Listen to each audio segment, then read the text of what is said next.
right, good morning, everybody. Welcome. Thank you for joining today's discussion. My name is Saman Khatami. I'm the Director of Product Marketing here at AppZen. And today's discussion is going to be how AI can turn travel managers into rock stars. Now, as people are logging in, we're going to go ahead and start our session. And we're going to focus on how we're going to talk about AI-driven expense auditing. We're going to go over some tips, some tricks, some recommendations on how to have a better audit process. And throughout today's discussion, I'm going to give some stories from some of our customers. And of course, I will be disguising the customer names because the best stories come from the biggest customers that we have, and you would be familiar with everyone that we work with. Now, when we talk about today, I want to clarify a few things on what AI is, what AI isn't, and what can it do for you. So starting with what AI is, it's a technology that can learn and complete a task for you. And it automates a routine check that's within your daily practice of your job. Now, on the flip side, what AI isn't, it's not a technology that was intended to take over your job. And it's here to assist you because AI cannot do everything. And in fact, the only way AI can get better is from human input. So it requires people to take over certain examples and correct it if it's ever wrong at any case. And what can AI do for you? It's here to make your job and your life a little bit easier. It's here to do all of those annoying tasks that require a lot of manual work, and it creates a massive shortcut in those areas of your organization. So before we jump in and we talk, let's go to poll question number 1. And we're curious, at your current company right now, are you auditing employee expenses? How do you do them? Are you A, we're auditing using a technology to audit every expense? Yes, we manually audit every expense. So that means there's probably a team, there's a human being that's looking at all the expenses. Or C, this is probably the most common answer, we spot check some expense reports, which means out of 100, we're only taking a look at, let's say, 10 or 20 of them. And then D, the last one, we are not auditing employee expenses. Now I'll let a few seconds to go in there so everyone can kind of see. We have a lot of responses in, kind of a mixed answer, but as I expected, C was the most common answer, is spot checking. Now, what's interesting about C is when we spot check, the standard average is about 10 to 20%, and we call that sampling.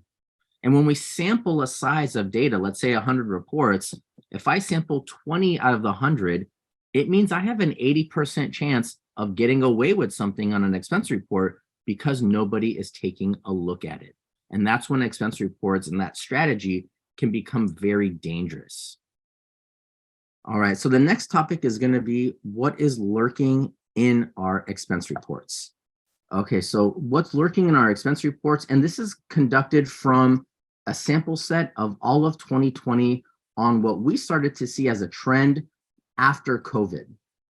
And so we started to see that expense reports started to look and feel a little bit different from traditional expense reports. So within just Amazon, we saw over 1 million transactions come in at AppZen that had to be looked over for a review. And if you combine DoorDash and Uber Eats, we also saw about another 1 million transactions, and that's not even including Grubhub. Now, the reason why this becomes dangerous is because places like Amazon, most companies will say, well, we allow Amazon, but is there a specific rule, though, when Amazon packages come into work? How do we actually know if a package on something bought is really for work or if it's just a pair of headphones that I'm using for my personal use? Same thing with DoorDash. We're all working from home. We may allow lunches, but how do we monitor that if this lunch is really during 8 to 5 during work hours, or if this was done on a Saturday and it has no relation to what I was doing for work? And so these are the areas that a lot of places have not really strategized for. And you can see there's tons of money that are being spent on these places. And without a proper policy in place, you can see this is a wide open window for a lot more manipulation and abuse to happen.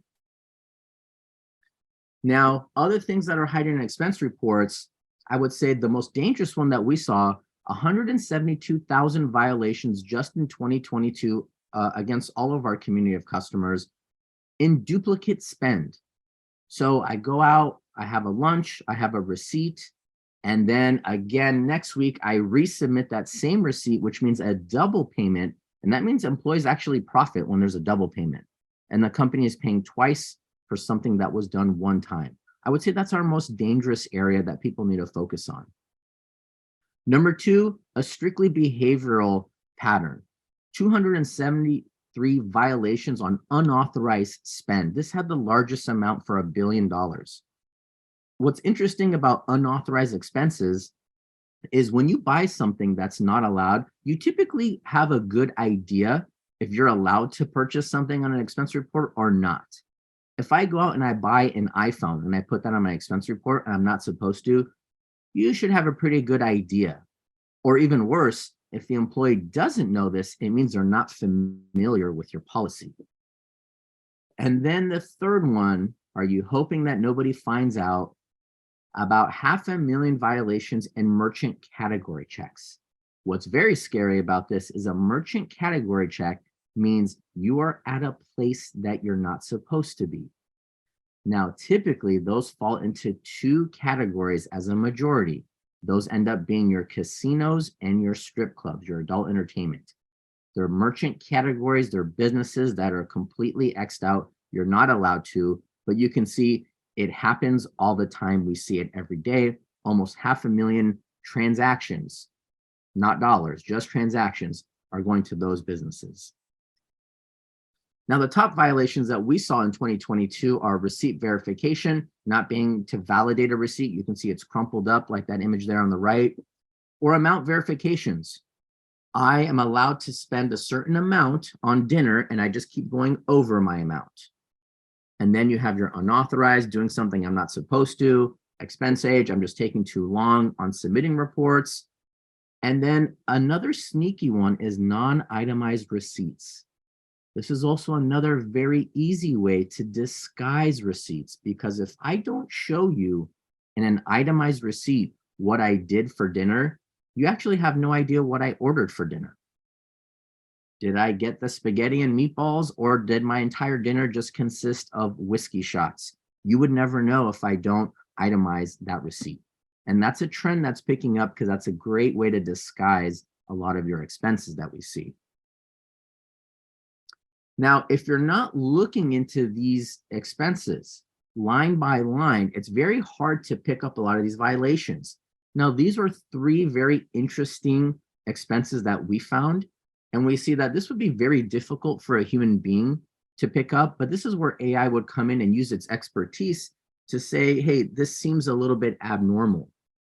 So the first example is we saw 865,000 rupee charge for car maintenance. Now, if you don't speak the language, if you don't know the currency, and if you're not familiar with charges, 865,000 rupees is equivalent to about 9,000 US dollars. The car itself, brand new, had a value of $10,000. So absolutely, this is an outlier transaction. What's more dangerous is, why did the employee feel comfortable enough to throw this kind of expense on an expense report? And the answer typically happens to be because they feel they can get away with it. Now, if you think back to that poll when we said a lot of us are sampling, and if we sample only 10 to 20%, again, there's that 80% chance I could get away with this. The next transaction, the NRA membership.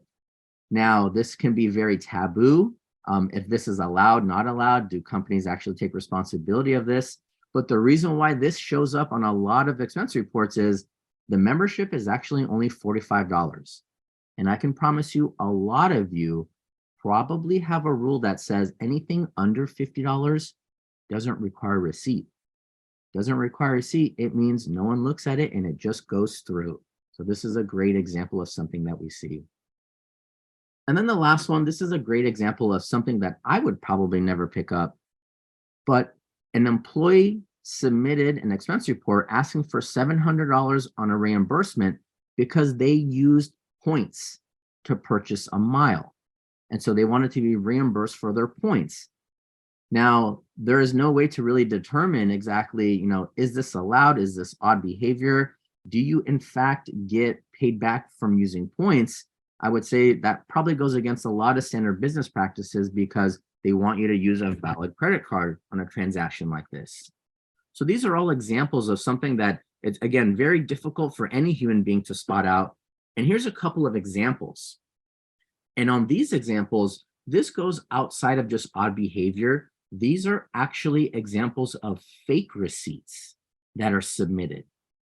Now, I'm not an expert in receipts, but there's no way I could ever tell if a receipt is fake or authenticated, because what people do on fake receipts is they copy and mirror the same font and the same format of a lot of invoices. So here you can see on this first item on the left, there was one ordered, one shipped item for headphones. It was for $220, but the error this person made is they made the amount $3,400. Now, if we were sampling this report and we weren't looking at it, this would go through. When AI looks at this, it looks at every account detail and it says, well, if you ordered one and the price was $220, where did the $3,400 come in? And it produced an error. And as we looked at this deeper, we saw that this was a fake invoice that an employee was trying to submit. And over on the right side, there was an employee who went out to a team dinner. They copied the exact format of a receipt and they had $6,000 at a team dinner. It was a valid receipt. What they started to do is they submitted a receipt similar to this every month, and it was for a large dollar amount. Now, again, if you were looking at receipts and you're saying team dinner, this would probably look normal. AI picked this up and it said, this is abnormal behavior through the thresholds, because through team dinners, we only allow X amount of dollars per month, and this was going above that threshold. So it was flagged for odd behavior. As they dived into this, they saw this was a fake receipt. So a lot of examples of things that we see that, again, very hard for human beings to pick up. Now, earlier I talked about, ways to hide expenses, but here are 3 open windows to hide your expenses. First and foremost is missing receipt affidavits. We're seeing a lot of this pick up, where I go out to dinner, I say I don't have a receipt, but I promise you I really went to this restaurant and it was $80. Now, in most cases, you sign an affidavit, you say, I promise I'm telling the truth, and you get reimbursed. The problem with this practice is you have no idea, did I go out on Friday night with my friends for sushi and I'm just telling my work that I went to a business dinner? If there's no receipt, then that means there's also no way you could validate exactly what I did. Same thing with non-itemized receipts. We talked about this a little earlier. If it's just a summary, you don't know if I had 8 margaritas and a side of French fries, or if I really truly had a dinner and you're reimbursing me for this. And then last, reliance on MCC codes. This is a very dangerous area because an MCC code is a code for every merchant, and merchants derive their own code. Now, because I work for an AI company, I know this, but if any of you ever go to a casino, or if you ever go to a strip club, and let's say you order a drink and ask for a receipt, you will always notice that the name on the receipt will not be that casino and it will not be that strip club. It'll be the name of the bar, which has a different MCC code. And going to a bar is totally okay. But going to a bar inside of a strip club or a casino within that address is the problem. And if you rely on MCC codes, it's very easy to hide that and disguise that. Now we can pivot a little bit and talk about, some other news that we saw. And this is, of course, unfortunate, but there's a lot of job cuts that we've been seeing lately. And we saw just Google this week had around, I think it was 12,000 or 10,000 employees where they were having job cuts. Now, what happens here is there's less resources to do the work, but it doesn't mean the work slowed down. So now we're going to see a major gap in this next year between the amount of work and the amount of people that are available to handle this amount of work. And what I hear all the time is, well, is AI going to take over my job? And my response always to this is, well, AI didn't take over the layoffs that happened in Google just recently, or let's say Amazon. In fact, they're the creators of AI. So they always had AI, and that didn't cause this. But someone has to pick up that slack, pick up that work. And a lot of these places, they dive into analytics and they say, what can we leverage through AI to mine this gap? And this is a trend that we're going to see all across of next year. Now, for those of you who are using any type of solution, we hope that you have access to analyze and make proper decisions on all of your data. And we say this is very important because you have to know what to focus on, whether it's focusing on the data, focusing on the rules, what are your efficient or non-efficient areas, and then pivot over to people. Who are your non-compliant people and who are your repeat offenders? Because those are the people that actually cause the largest spend leaks. And that starts to create a very bad spend culture. Because if I repeat the offenses and you keep approving it, what is my incentive to actually change my behavior and get better? And then if a new employee comes on, they start to mimic the behavior of their teammates. And of course, this just causes a larger problem. So diving into the data is something that is very, very important. I saw someone raise their hand with a question. If you could all send all of your questions, we will dive into them at the very end. Throw them in the chat for me, please. We're going to jump into all questions.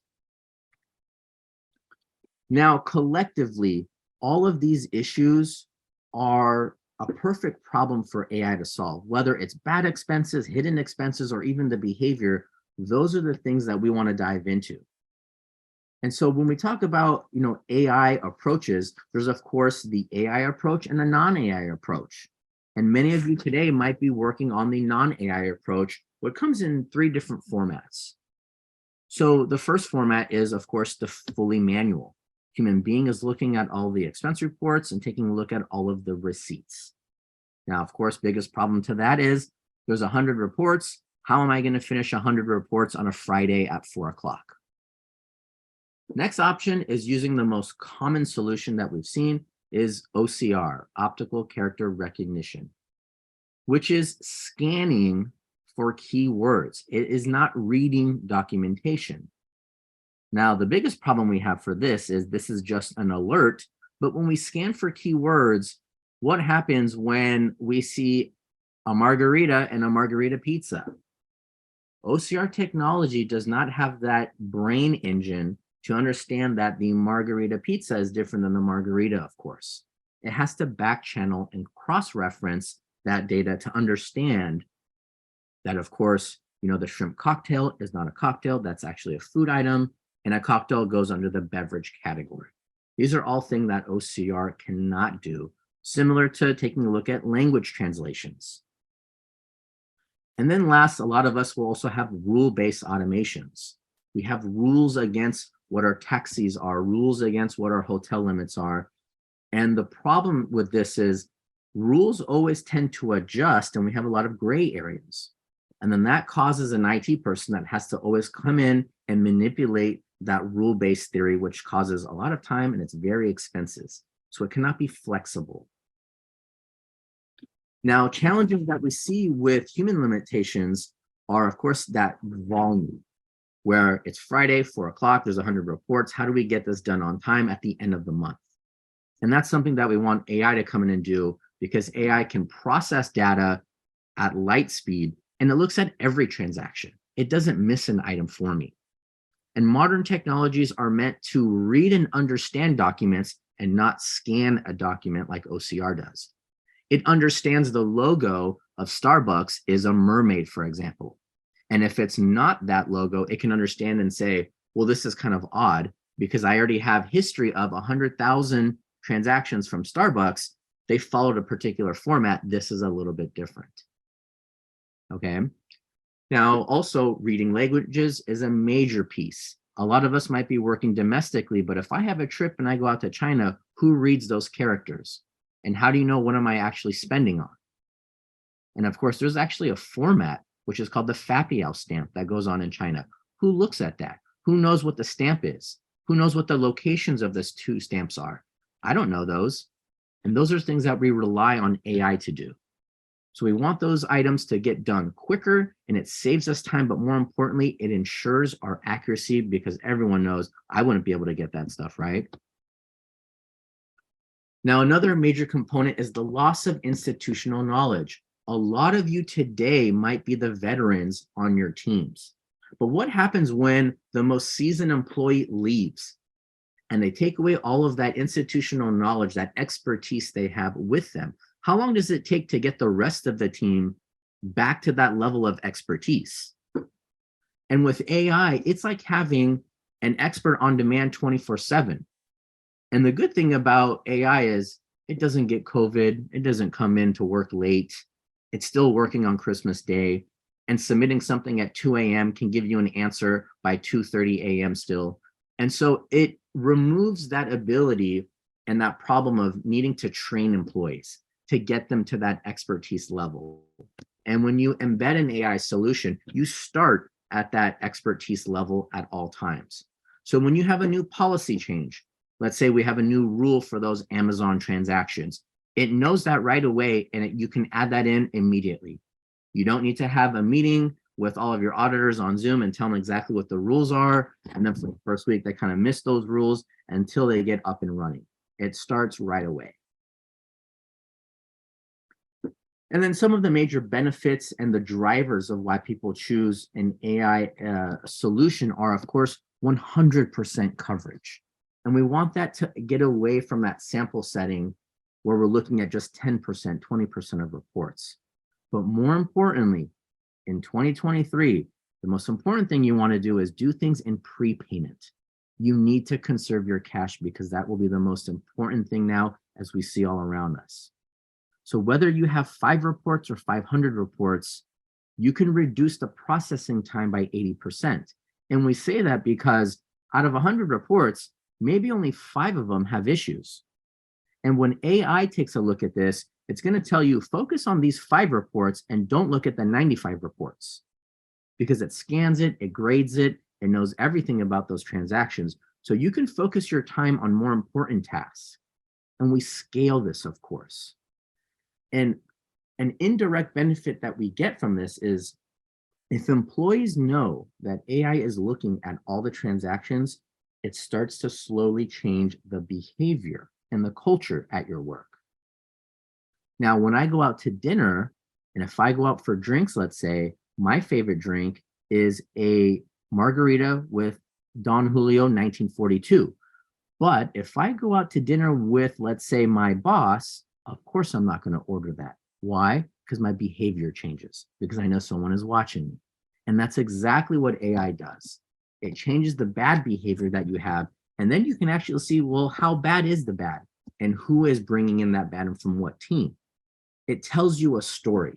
It tells you what your data is bringing in, so you can understand what's going on in the organization. Now, within the time limits, the average time to process an expense report from when it comes in to the time you get that approval, of course, it's always going to be that 14-day period. And the coverage sample average is about 10%. And with AI, you get 100% coverage, of course, but even when you have something wrong on an expense report, if we're telling you line number 14 on this particular expense report out of 100 is an issue, it only takes about 2 days to fix that now, because you know what to fix and what to focus on. And so the time cycles shrink dramatically. And this is really good for your employees, because they get reimbursed much, much faster, and they don't have to wait every 2 weeks, of course. So now we'll take a small time out. I know I gave you a lot of information already, but brings us to our poll question number 2. How often do you review and adjust the T&E policy? A, never. B, some of us are taking a look at this annually. C, quarterly, which would be a lot of looks. And D, regularly, more than quarterly. So we'll give a couple seconds. I can see the answers coming in. A majority of the answers are coming in at B, annually, which is a great answer. specifically because each year, as we've seen, has looked different for us. Think about what we were doing in 2019 versus 2020.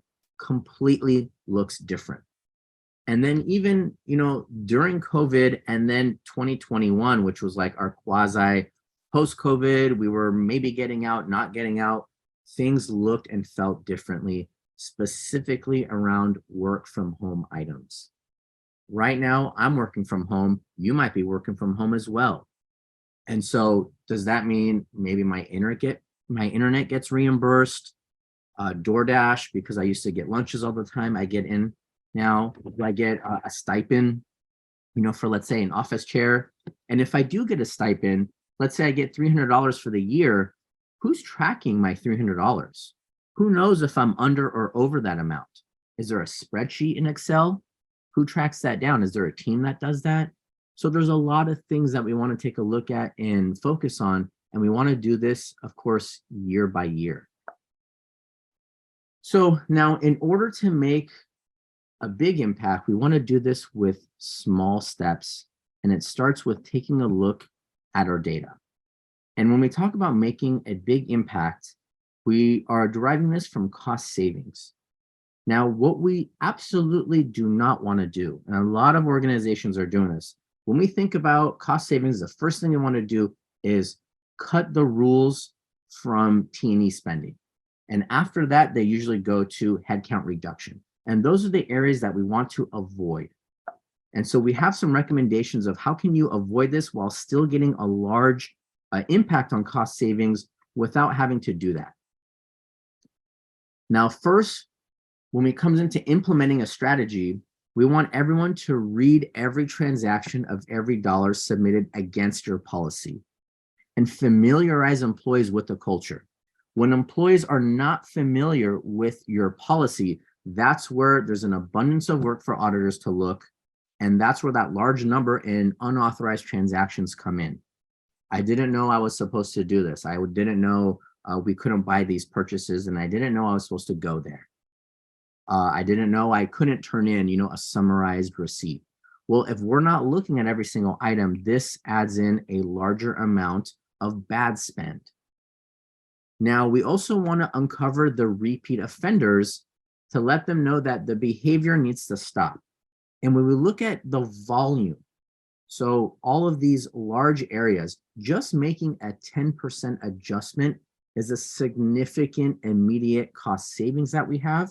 It allows us to minimize those gray areas, and changing behavior will have a quick adjustment just within a quarter of time. Now, let me get to this next one, hopefully. Okay, so my first recommendation on tweaking rules, we've done this with a lot of customers, is take a look at a category, a major category that you have, and make an adjustment. I recommend making a 10% reduction in a very large category. Think about dinners and your alcohol limits. A lot of the customers that I work with will say, well, for dinner, we allow $100. And the alcohol rule is typically, let's say, $75 that's allowed. If you drop those limits, the threshold, just by 10%, no one should really complain if your dinner limit goes from $100 down to $90. In fact, most employees won't even realize that.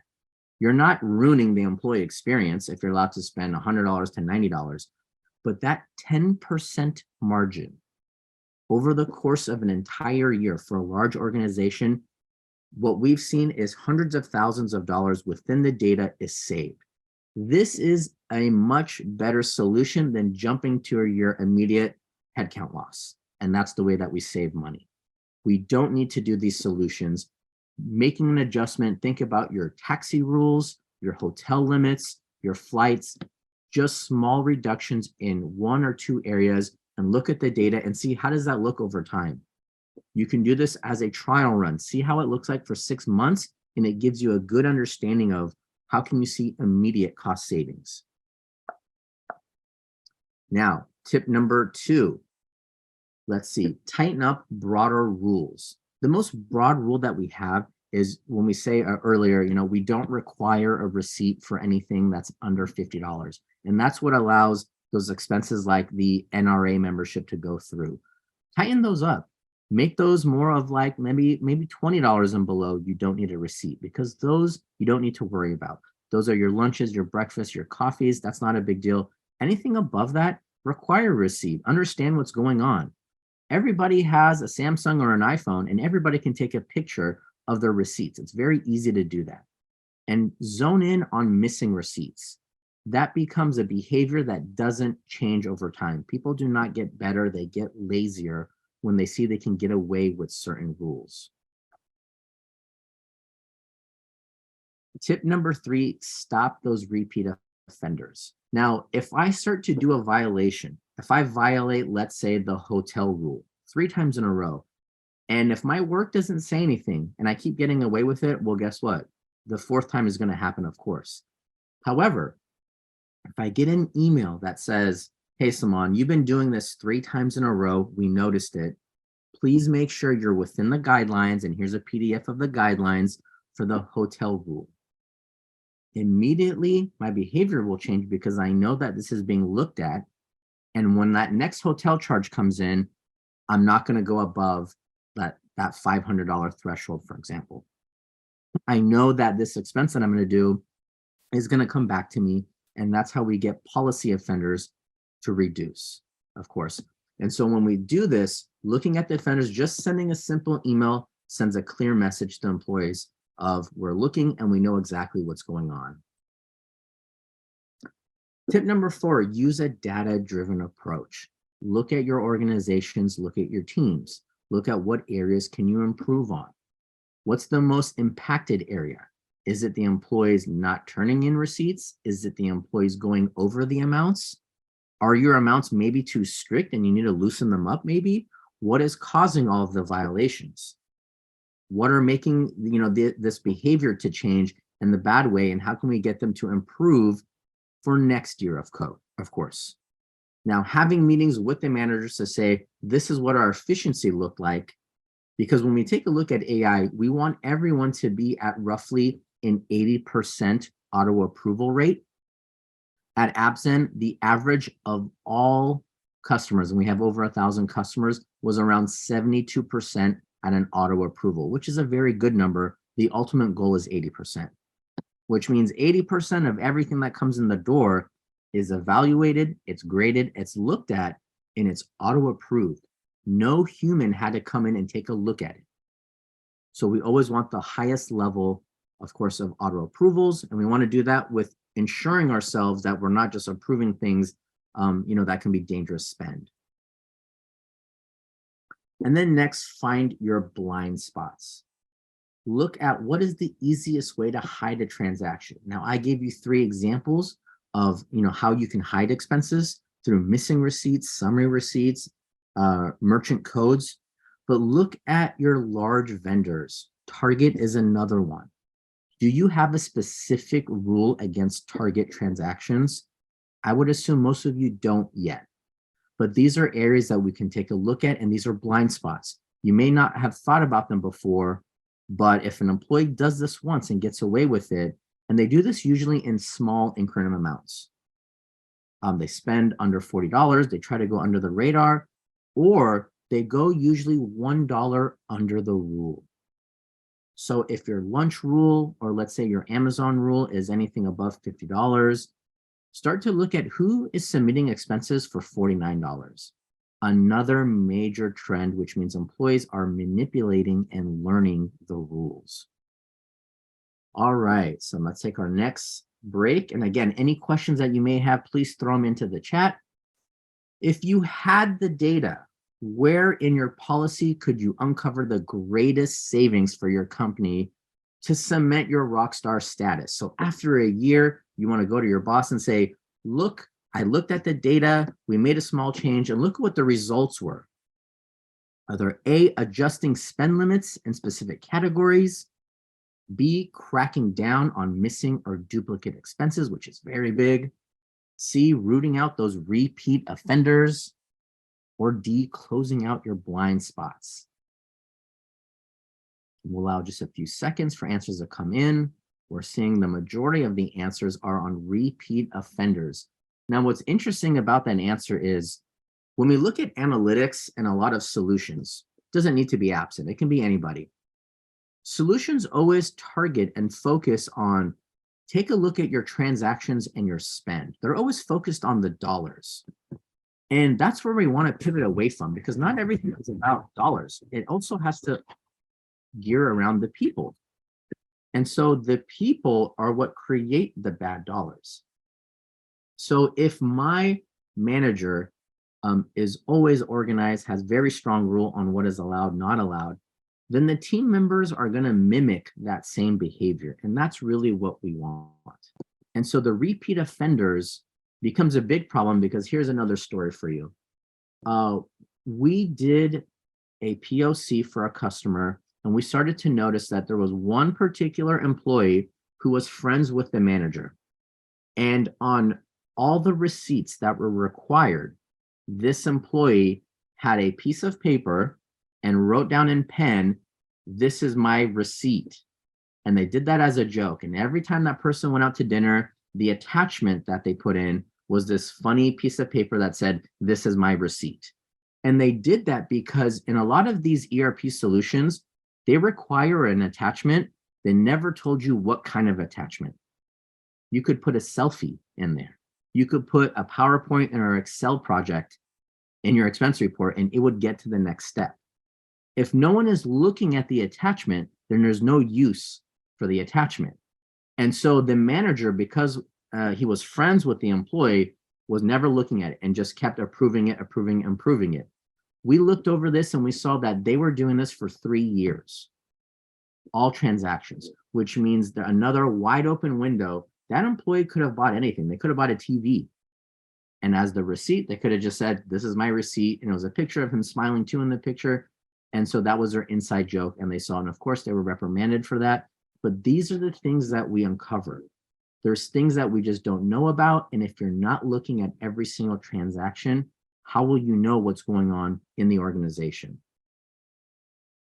All right, so now we can take our big pause. We covered about 40 minutes and we can get to Q&A. So for the team members on my team, if you're available, could you go ahead and call out some of the questions that we have in the chat, please? Absolutely. Hi, Saman. It's Dawn Murphy. We have one here that says, how can AI be useful in operating large MICE groups? Large MIC groups. So I don't know what large MIC groups are, but AI can always help, because as a team, and I don't know the structure of your team there, but as AI looks at every report, every transaction, you're going to tell AI what are all of the things that the human beings are doing, and it embodies all of these rules. It takes these rules and then it also compares it with other databases. As an example, when you say that there is a lunch rule and it's $50, what AI would also do is, imagine if John goes to Burger King and spends $48. He didn't violate the rule, but AI would say, although you didn't violate the rule, something that we noticed is nobody goes to Burger King by themselves and spends $48. This is definitely an outlier transaction, because the average spend at Burger King is from $0 to $15. So there's so many different angles AI can come in and give you a recommendation on what looks a little bit odd. Now think about the time it would take for a human being to spot that out. It would be almost impossible. And so that's what we want AI to do, where it makes our job easier, and it's here to assist us in our teams. Fabulous. And we did get a little bit of a clarification here. MICE is an acronym for meetings, incentives, conferences, and exhibitions.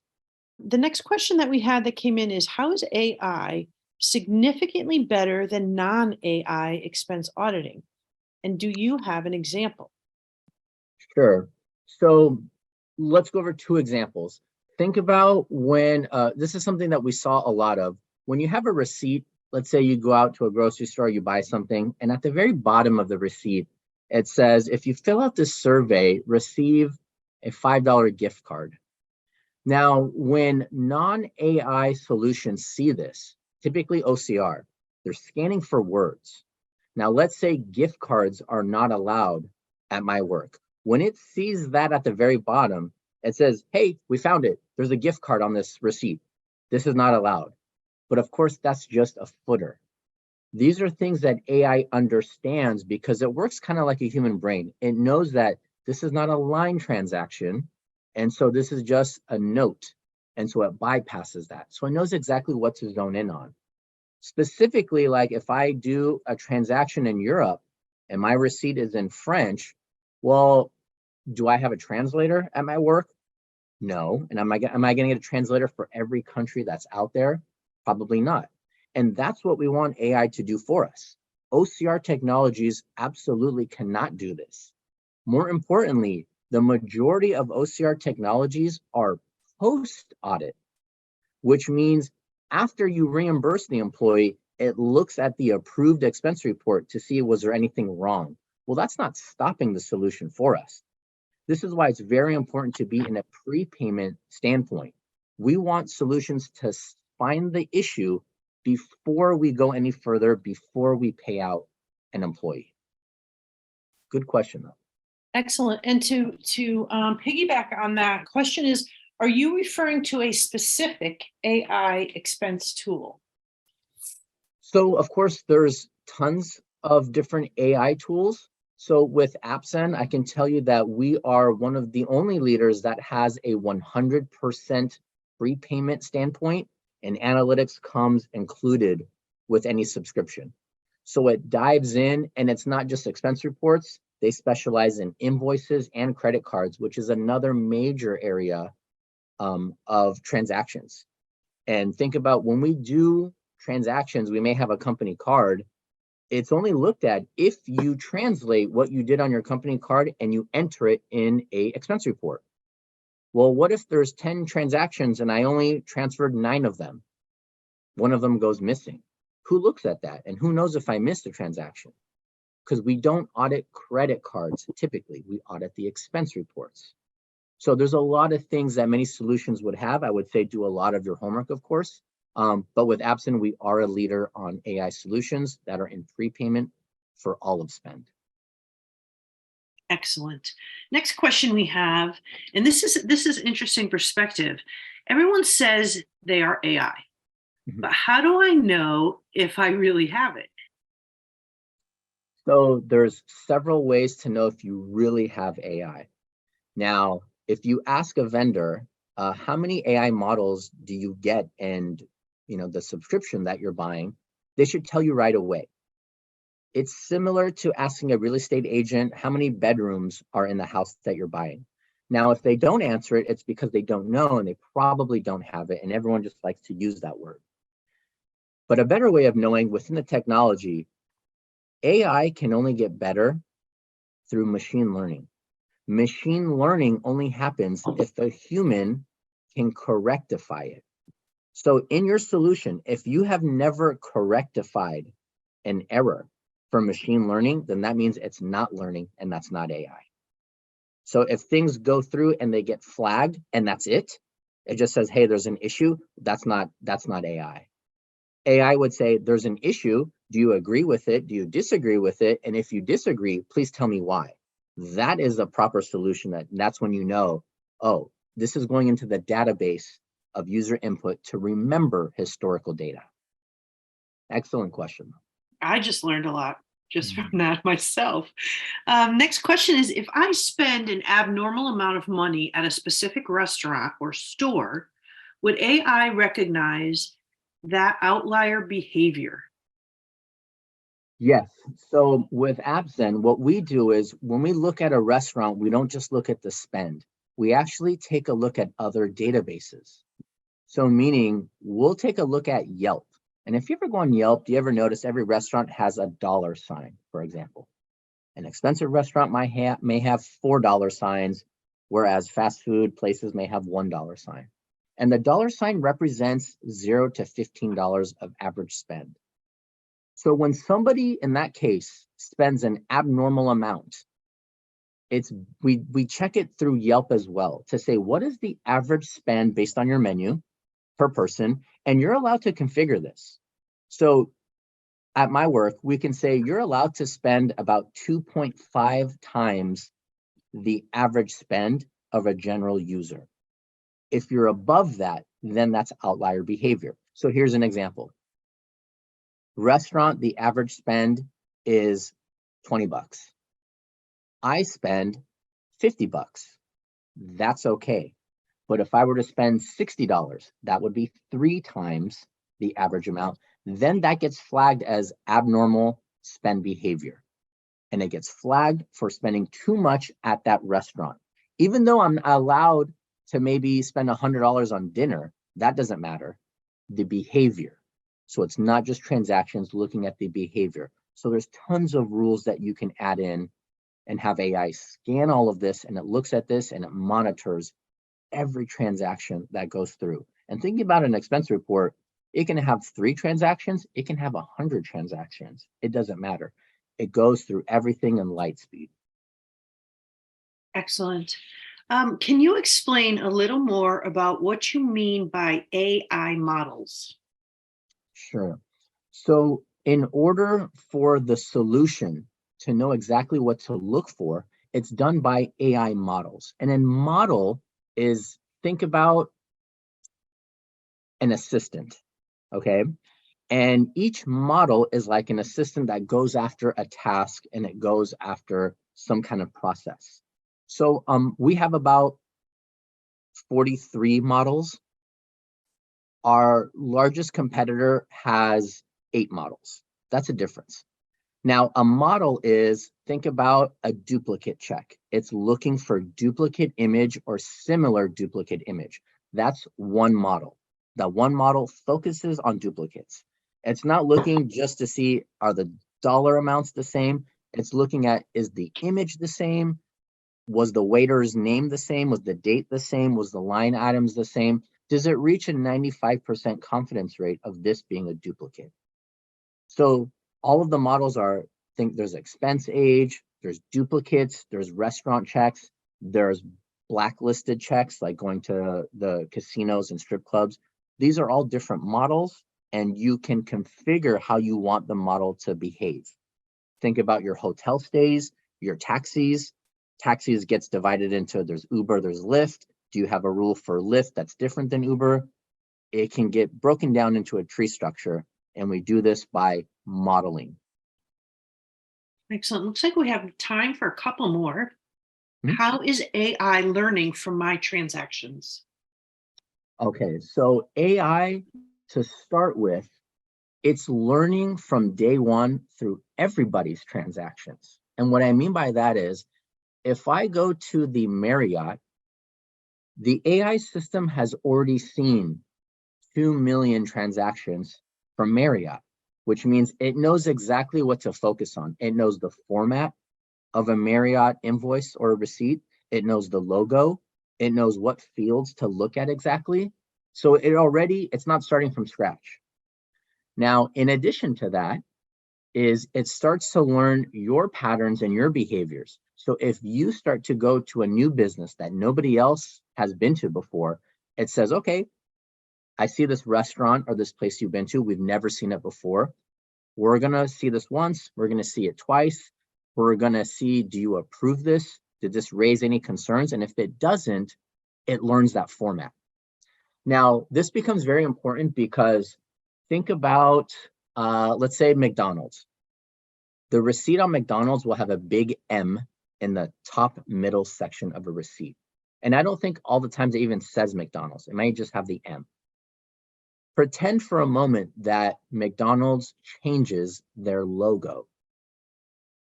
Once they do that, AI is going to say, what's this logo? We didn't know McDonald's changed their logo. It sees it once and it sees it twice. It compares it to what's going on in the internet, and it says, oh, hold on. We know the logos have changed. We will understand that. We will understand the format. So on the bottom right of a receipt is usually the total. Imagine if somebody moved it to the middle bottom page. That's okay.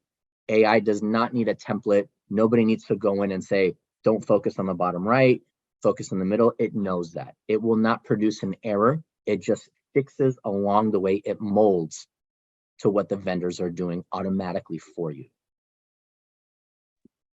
Excellent. And I think you just touched a little bit on this.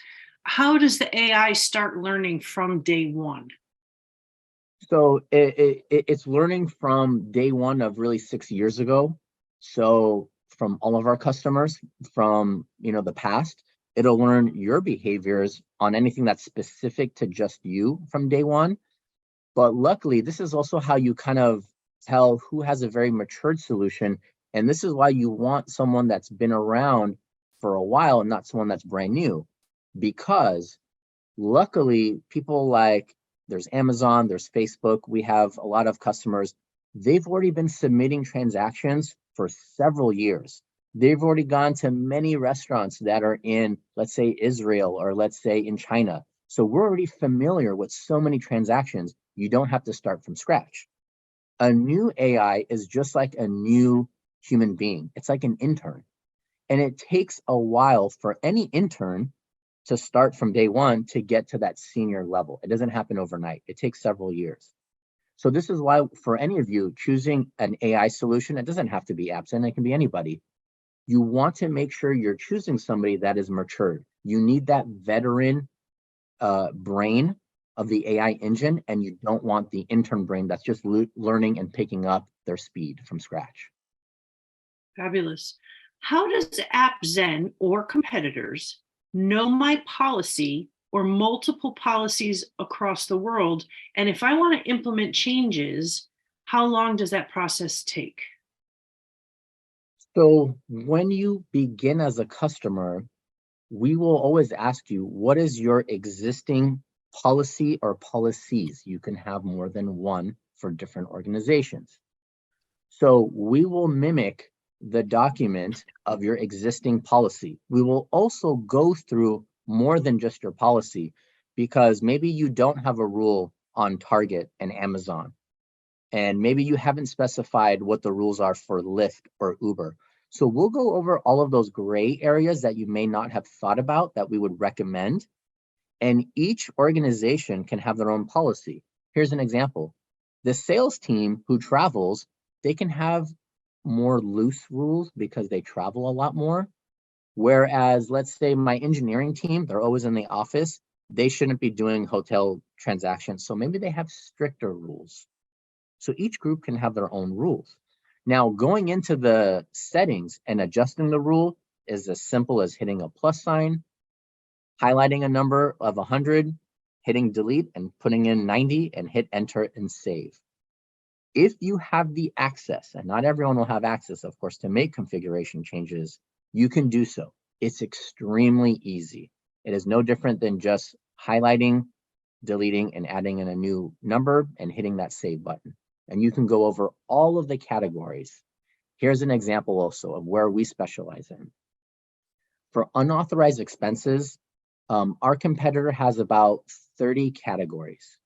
A category is like cigarettes, jewelry, spas and upgrades. These are all categories that are unallowable. AppZen has about 82 categories. We go into not just upgrades of a spa. What if you upgraded your flight ticket? What if you had TSA on your flights? These are all upgrades that we don't think about usually, that we see though on expense reports. And so we've tried to flood this with as many categories as possible. In addition, what we allow is you can create your own category, customize your own model, your own AI model.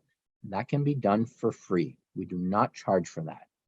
So for an example, the keyword audit, 2 years ago, as those COVID-19 take-home tests, everyone was purchasing them, and a lot of companies were saying, okay, well, we need to have a limit. We can't just have everyone throwing them on their expense report. It's getting out of hand. Well, what software understands COVID-19 take-home tests? Nobody embedded that into their solution. And so with a customization that we had for free, you can add in that phrase. And anytime we saw COVID-19 on any kind of receipt or an expense report, there was a rule that said you can get reimbursed up till $45. Anything above that, it would require an additional approval. So we don't require human beings to come in and take a look at this. It's just completely automated from start to finish for us. We do have one last question. Yeah, sure, of course. Excellent. Does AppZen have a brief presentation that we can provide to our internal leadership to provide an overview how this AI is beneficial for the agency? Yes, there's a lot of things that we have that are on our website. Some of the videos are even done by myself. So if you like seeing my face even more, on our resource page, we will have a lot of items. If there's something in specific you would like, or even if you want to have a private chat with me one-on-one and we can do a small demo, absolutely reach out to us, but please take a look at our website. We have tons of videos that come up, and we try to post new information once a quarter. So keep an eye out for that as well. I will be posting up some new videos when it comes to invoicing and having autonomy around invoicing processing. And so if you are looking for just expense reports or something specific, let me know, and maybe I can gear another video on that topic. Also take a look at LinkedIn. We provide a lot of new information. A lot of those tips and tricks, I go into a little bit more detail.